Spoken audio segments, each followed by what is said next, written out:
Este é um resumo dos melhores momentos do 5º Encontro de Educadores de Adultos, realizado no dia 11 de dezembro de 2020, às 8 horas.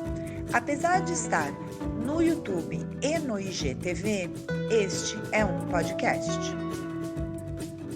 Obrigada pela atenção, professor. Espero que a gente possa ter aí uma discussão bastante interessante sobre um tema que tem desafiado bastante os professores em geral, sejam eles, da educação dos jovens adultos ou dos adultos, seja online ou presencial. O mundo que a gente vive hoje é um mundo multitelas, intermediado pela tecnologia, e como tal a gente está sendo sempre desafiado. Eu começo com uma frase que na verdade é um dito popular, que diz assim: se a gente não pode vencê-los, então junte-se a eles. Na verdade, isso tem a ver com uma fala do Zygmunt Bauman, que é aquele filósofo absolutamente brilhante, que pensou muito sobre a pós-modernidade, e que falou nesse evento Educação 360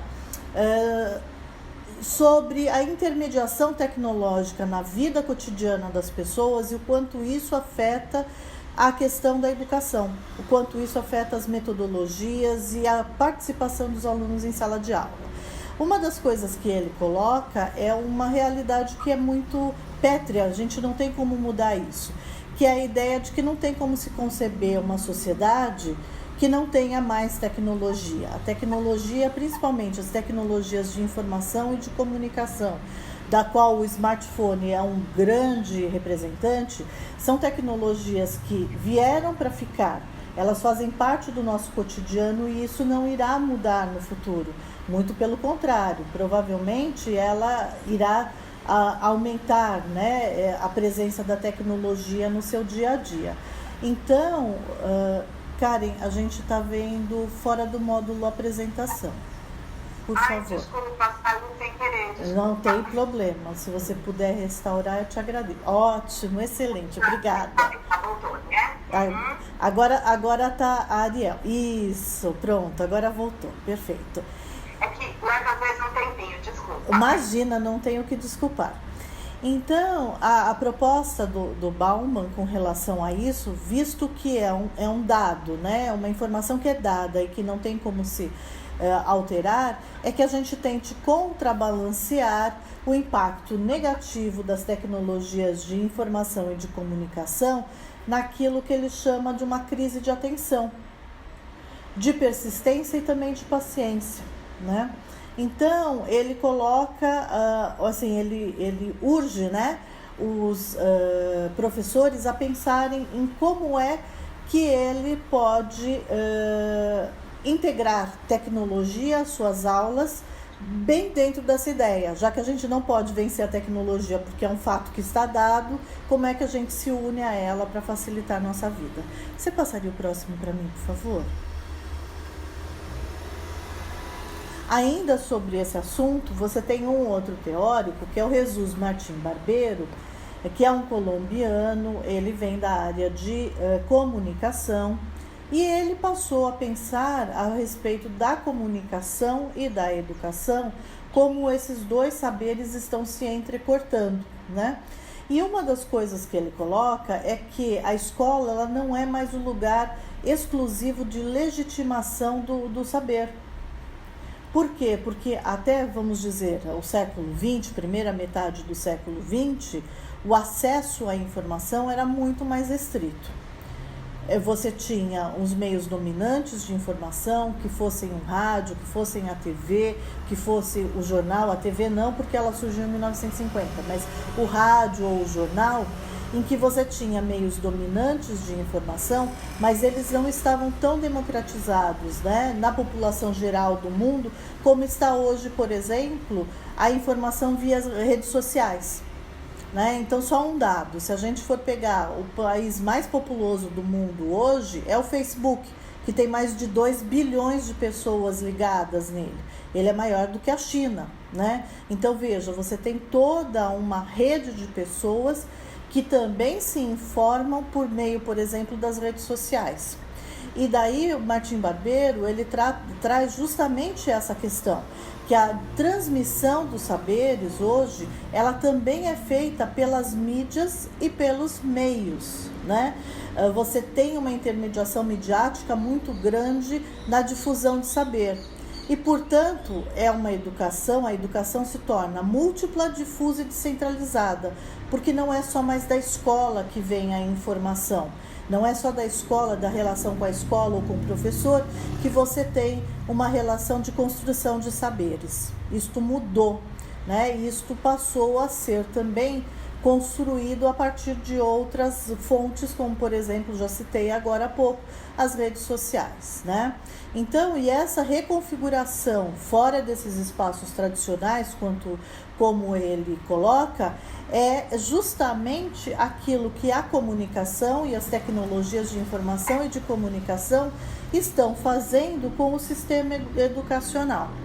Então, ele também tem pensado o quanto as questões, principalmente das tecnologias de informação e comunicação, estão mudando o sistema educacional. Karen, você pode passar o próximo, por favor? Daí, dentro desse aspecto, a gente tem uma questão que é uma questão relevante a pensarmos, que nós temos hoje múltiplos meios, né, e múltiplos mídias que clamam pela atenção nossa, no nosso dia a dia.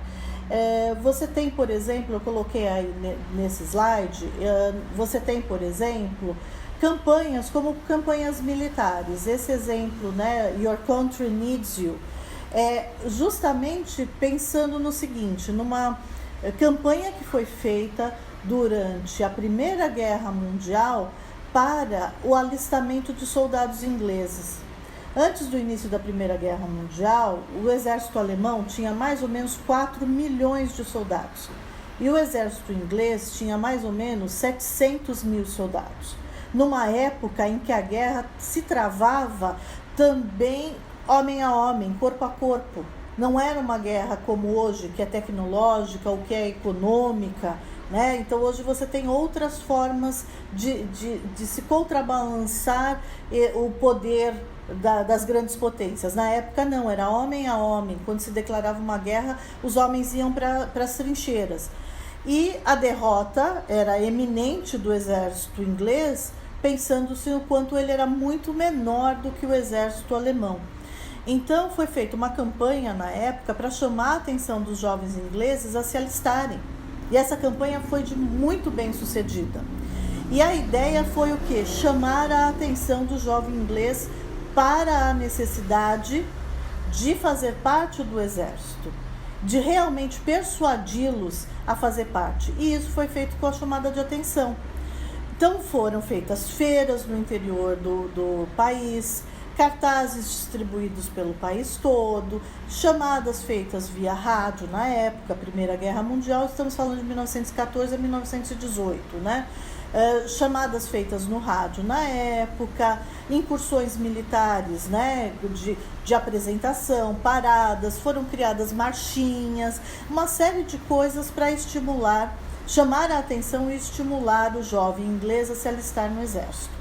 Hoje a gente tem coisas parecidas. Então, por exemplo, eu não sei se vocês já viram, mas aqui eu moro no litoral, e aqui no litoral, há cerca de 2 semanas atrás, passou esse caminhão da Coca-Cola, a caravana da Coca-Cola. Na verdade é um comboio com 4 caminhões, um atrás do outro, em que eles passam tocando música, e além de tocar música, eles acabam também colocando uma série de canhões de luz, e esses canhões vão sendo direcionados para múltiplas frentes conforme eles vão passando.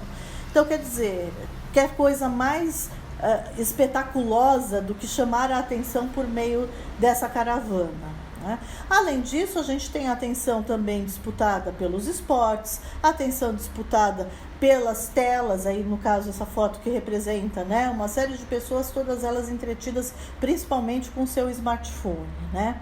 Então hoje nós temos diversas frentes, sejam elas de cunho publicitário ou não, que possam levar a nossa atenção. Uma outra questão Pode seguir para o próximo. Obrigada, Karen. Uma outra forma, né, de chamar a atenção é também por meio do entretenimento, né, e por meio das celebridades. E aí a gente tem um exemplo, que é o exemplo da Anitta. Em 2017, ela lançou essa música Vai Malandra. E eu até coloquei um trechinho de uma revista, a Revista Híbrida, que faz uma pequena avaliação crítica sobre o que foi o lançamento dessa música. A música não foi lançada por si só, ela foi lançada acompanhada de um clipe, né? Acompanhada de um vídeo. E neste vídeo você tem a Anitta, a cantora, numa série de performance, numa favela do Rio de Janeiro, vestida com um traje diminuto feito de fitas isolantes, né? Então você já tem uma questão que é a questão da exposição do corpo e usando o corpo até como meio de comunicação também, né? E além disso, o teor da música combinando com essa exposição.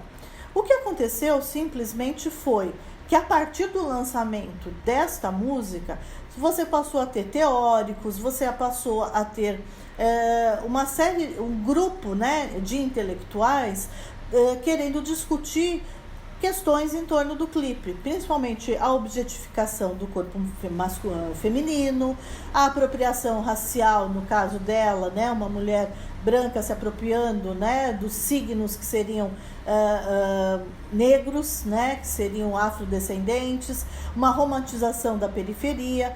Mas assim, para ela, Anitta, o que importa é que com a participação dos intelectuais, os fãs, as críticas positivas ou negativas, né, ela passou mais de uma semana na boca e nos ouvidos de todo mundo.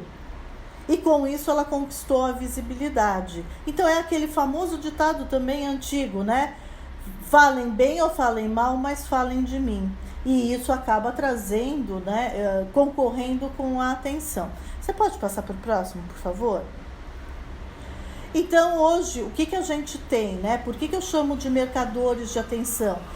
Porque são aspectos da vida cotidiana que acabam nos levando a ter a nossa atenção dividida entre diversos pontos. Então, por exemplo, uma questão é a lógica do entretenimento e das multitelas. Então, hoje nós vivemos uma lógica que é entretenimento o tempo todo. O tempo todo estamos sendo estimulados a nos entreter.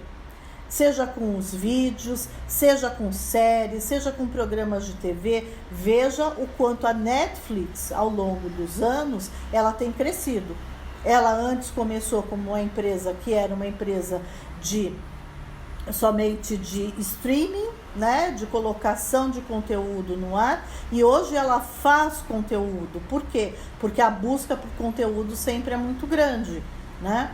E que conteúdo? Hoje um conteúdo de entretenimento. A mesma coisa, as multitelas. Então hoje nós temos celulares, nós temos televisores, nós temos tablets, nós temos a informação que vem de múltiplos pontos, né?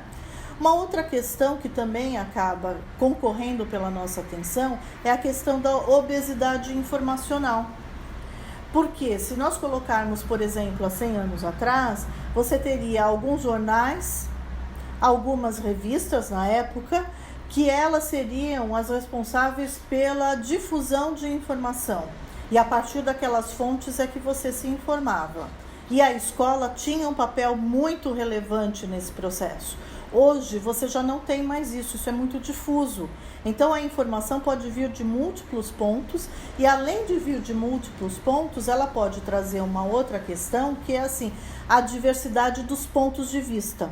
Então você não tem só uma questão que é assim, há múltiplas fontes. Você tem múltiplas fontes e associada a essas múltiplas fontes, você tem uma outra questão que são os múltiplos pontos de vista que cada uma dessas fontes pode lhe proporcionar. Uma outra questão que está diretamente ligada à obesidade informacional é a questão do letramento midiático. Porque hoje você tem uma dificuldade que é de entender quais são essas fontes e como qualificá-las. é muito difícil que todos tenhamos, né, uma clareza sobre a mídia e como é que ela funciona. E por não ter isso, muitas vezes acabamos também com a nossa atenção dividida em função dessa multiplicidade midiática que a gente tem. Bom, mas o que tudo isso tem a ver com a desatenção em sala de aula? É que, na verdade, todos esses múltiplos aspectos da vida cotidiana, ele tem a ver, ele está presente na nossa vida cotidiana. Isso está nos chamando a atenção diariamente. E às vezes chamando a atenção com essa lógica do entretenimento, que é muito mais gostoso, muito mais lúdico do que efetivamente a escola.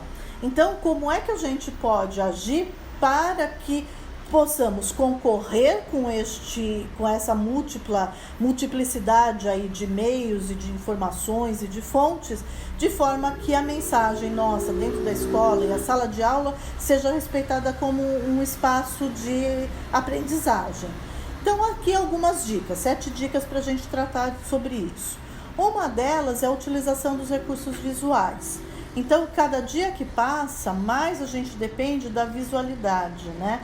Porque a gente tem uma questão que é a humanidade tanto estimulada pelos meios audiovisuais, principalmente os recursos visuais, ela está se tornando mais visual. Então, hoje você tem uma dificuldade de somente ouvir. Você quer ouvir e você quer ver. E às vezes você não quer nem ouvir, mas você prefere ver. E isso é uma realidade nas pessoas no mundo todo. A questão, por exemplo, outra dica seria a incorporação dos 5 sentidos em sala de aula. Porque nós estamos tão estimulados, principalmente pelas mídias, né, de tantas formas. E daí mídia eu estou falando, por exemplo, de você entrar numa loja e a loja ter o seu perfume próprio.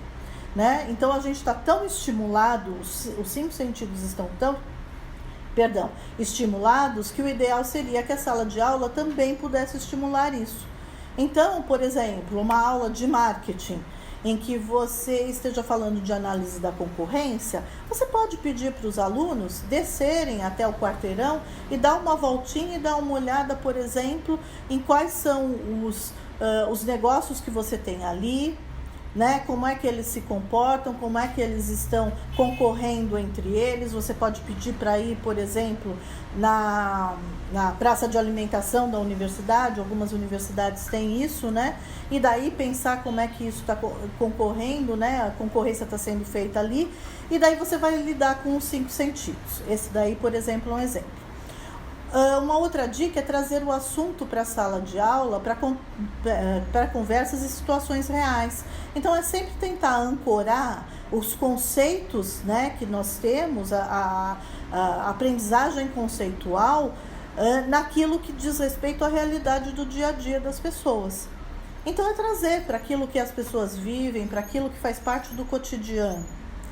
Outra possibilidade é propor atividades que sejam colaborativas e projetos em grupo, mesmo dentro de sala de aula. Não esperar para que isso aconteça somente fora de sala de aula. De forma que os alunos ali possam estar integrados entre eles, possa haver troca e a colaboração que hoje é tão estimulada principalmente pelas redes sociais. Outra questão é a preparação de assuntos polêmicos e controversos para o aluno se expressar livremente. Por quê? Porque a partir disso você dá a ele o lugar de fala que normalmente ele tem fora de sala de aula. Se pensarmos na sala de aula, né, tradicional, normalmente o lugar de fala é do professor e menos do aluno. A ideia é que a gente possa inverter essa ordem e que, por meio desses assuntos mais polêmicos e controversos, a gente possa estimular o debate e estimular a expressão livre de cada um desses alunos. Uma outra possibilidade que nós temos, né, uma outra dica, é trazer as redes sociais como aliado de sala de aula, como, por exemplo, com a análise de memes. Memes são coisas que rodam as redes sociais, fazem parte do WhatsApp, fazem parte do Facebook, que chamam demais a atenção dos alunos. Por que não usá-los como estímulo para a reflexão? Por que não usar um cartoon como estímulo à reflexão também? Então é trazer esse lado um pouquinho mais lúdico como estímulo à reflexão e fazendo um contraponto com a questão conceitual que está sendo tratada em sala de aula. E por fim, a última dica é essa de você permitir a participação dos alunos por meio de estratégias, como, por exemplo, a construção de mapas conceituais, o uso do design thinking como uma base, né, para a construção do pensamento.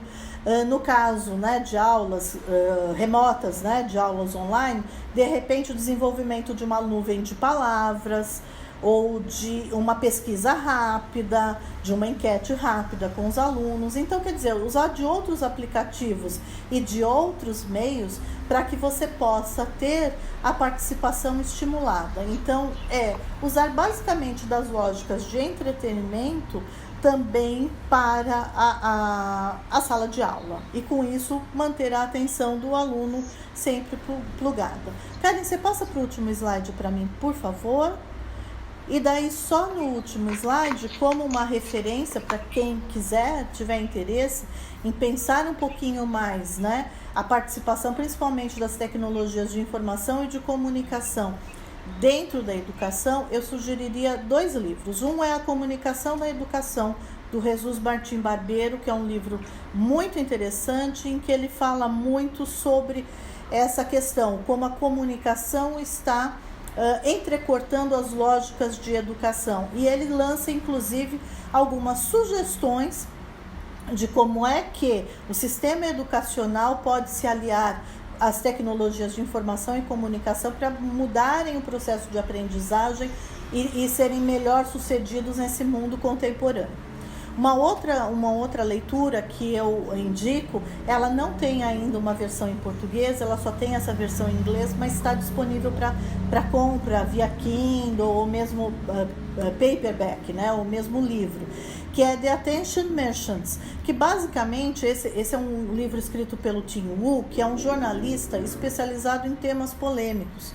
E o que ele está trazendo é o quanto a nossa atenção tem sido alvo de uma série de indústrias e de uma série de empresas e como elas têm buscado uma forma de manter a nossa atenção sempre plugada. Ele fala sobre o viés da propaganda, mas apesar de falar sobre o viés da propaganda, eu acho que as reflexões que ele traz e um pouco dos casos, né, que ele apresenta podem ser ampliados para a nossa vida como um todo, para o cotidiano como um todo. Enfim, isso é o que eu tinha para compartilhar com vocês hoje.